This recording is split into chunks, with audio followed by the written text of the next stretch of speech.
In this demonstration, I'm going to show you how to take an ordinary photograph and make it more interesting. This was taken with a standard normal lens, and I wanted to look like it was taken with a wide-angle lens to make it more interesting. So the first thing I'm going to do is make a duplicate layer, and I'll drag this layer down to the white box. That gives me a second layer up top. When I do that, you'll see that this is transparent or movable. And what I'm going to do now is do a free transform on that layer. Click free transform. You'll see that the bounding boxes are on all four corners.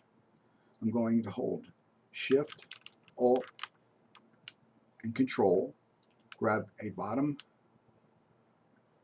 node, and hit enter. And now I'm going to actually erase the top area to bring it back as a normal lens with a wide angle bottom. So I'm going to put a layer mask, clicking my layer mask here. I'm going to take my brush with a large brush, soft edge. My color palette has black forward, which will erase, and white will actually bring it back. I'm going to take my brush and erase the top part like this.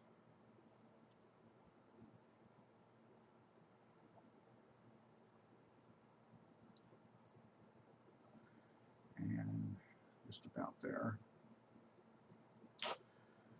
And as you can see, when I click that bottom layer off, what I erased.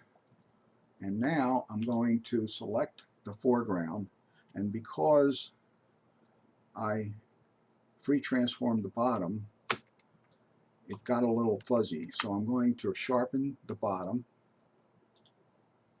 and we'll give it about 200, I guess. Something like that. Say OK. So now the bottom is sharp, and we'll just give the top a little bit of a sharpening too, about maybe 50. Say OK. And now I can flatten it and do a levels adjustment. Let's give it a little right there. And now I've got a picture that is a lot more interesting than it was when I first took it. Let's go back in history, and that's the way it was, and that's the difference. And look at some of your photographs, and you might want to use this technique on them.